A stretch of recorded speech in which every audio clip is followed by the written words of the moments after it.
Okay, the first thing is we're going to melt a stick of butter. Just try not to burn it.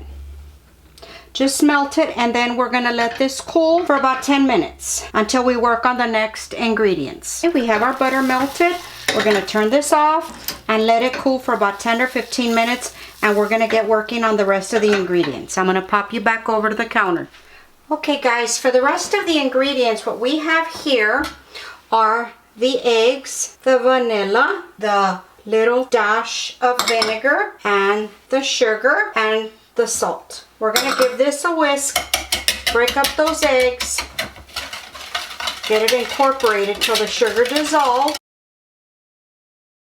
Okay, now I am going to add my syrup, and I will leave the combination. I have light corn syrup and a little bit of dark corn syrup, and I will leave the recipe in the description bar, so don't worry. Okay, so we have our corn syrup, and we're gonna whisk that in. Sometimes it's a little hard to get that in there first, but I use this big balloon whisk, and I just love it. It whisks everything. See, you can see where the sugars start to incorporate and melt in there.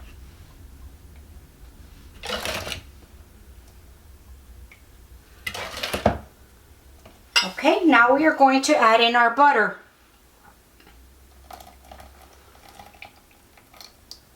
Then you give that a good whisk.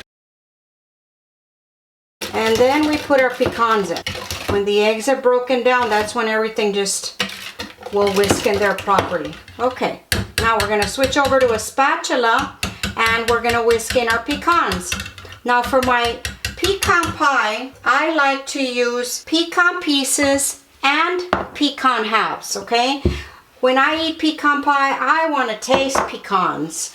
I don't want just a whole bunch of the jelly substance. I want to be able to bite into some pecans and enjoy that flavor. I just love pecan pie. Now you want to get in here and make sure that all the pecans are coated, just like that. And we are going to use a 9-inch pie shell, okay, just like that.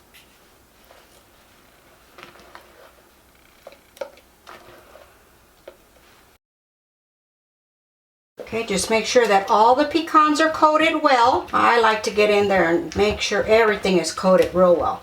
Okay, now the pie crust. Here I have the 9-inch pie crust, and I have a recipe already for this pie crust up on my channel that I will link below for this exact pie crust, okay?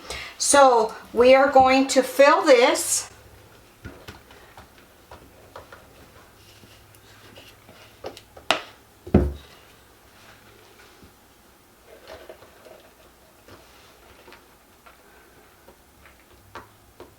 And make sure you get everything out of the bowl. Yum. Doesn't that, I can just have pecan pie every day. Okay, and that's it. We are going to bake this. Okay, I have lined a cookie sheet, and I'm going to put my pie on top just to protect the oven so we don't have any spills. It should be okay because that's like the perfect amount for this pie. First, we are going to preheat the oven to 450 degrees. And as soon as we place the pie in the oven, we're going to reduce the heat to 350 degrees. And we're going to leave it in there for approximately 30 minutes.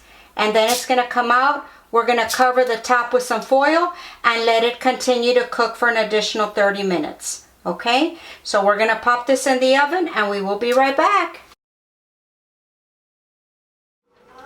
We're going to pop the pie into the oven, and we are going to reduce the heat to 350. And we're going to set the timer for 30 minutes, and I'll be right back. Okay guys, here's the pie. And it is delicious. I tasted it, and the crust is so flaky, and it is not very sweet. The reason for the vinegar in the pie, it's just to cut down that sweetness a little bit. And really, I've tried it like this for many, many years, and it works. And it's delicious. I hope you guys enjoyed the video. Here's another recipe to add for your Thanksgiving table. If you try it and like it, come back and give us a big thumbs up and subscribe to our channel, and go and visit us on Facebook at Virtual Kitchen with Laura. Okay guys, thank you so much. Talk to y'all later. Bye.